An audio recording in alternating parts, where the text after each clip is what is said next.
பீகாரில் நீக்கப்பட்ட 65 லட்சம் வாக்காளர்களின் விவரங்களை 3 நாட்களுக்குள் வெளியிட வேண்டும் என்று உச்சநீதிமன்றம் உத்தரவிட்டுள்ளது. பீகாரில் வாக்காளர் பட்டியலில் சிறப்பு திருத்தம் மேற்கொண்ட தேர்தல் ஆணையம் உரிய ஆவணங்களை சமர்ப்பிக்கவில்லை என்று கூறி 65 லட்சம் வாக்காளர்களை நீக்கியது. இதனை எதிர்த்து உச்சநீதிமன்றத்தில் தாக்கல் செய்யப்பட்ட பொதுநல மனுக்களை நீதிபதிகள் சூரியகாந்த், ஜெயமால்யா பக்ஷி ஆகியோர் தொடர்ந்து விசாரித்து வருகின்றனர்.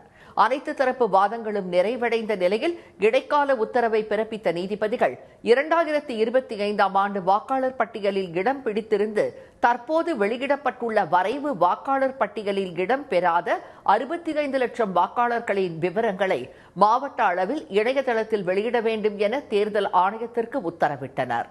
வாக்காளர் பட்டியலில் அவர்கள் பெயர் ஏன் இடம்பெறவில்லை என்பதற்கான காரணத்தை தெரிவிக்க வேண்டும் என்றும் அவர்கள் தெரிவித்தனர். இந்த விவரங்கள் அந்தந்த பகுதியில் அதிகம் விற்பனையாகும் செய்தித்தாள்களிலும் தூர்தர்ஷன் உள்ளிட்ட தொலைக்காட்சிகளிலும் விளம்பரம் செய்ய வேண்டும் எனவும் உத்தரவிடப்பட்டுள்ளது. மாவட்ட தேர்தல் அலுவலர் தனியாக சமூக வலைதளத்தை கையாண்டால் அதிலும் விளம்பரம் செய்ய வேண்டும் எனவும் கூறப்பட்டுள்ளது. பாதிக்கப்பட்ட நபர்கள் ஆதார் நகலை ஆவணமாக காட்டி விண்ணப்பிக்கலாம் என்றும் நீக்கப்பட்ட 65 லட்சம் வாக்காளர்களின் விவரங்களை வாக்குச்சாவடி வாரியாக அந்தந்த ஊராட்சி மன்ற அலுவலகம், ஊராட்சி ஒன்றிய அலுவலகம் உள்ளிட்டவற்றில் மக்கள் தெரிந்து கொள்ளும் வகையில் வைக்க வேண்டும் என்றும் நீதிபதிகள் உத்தரவிட்டனர்.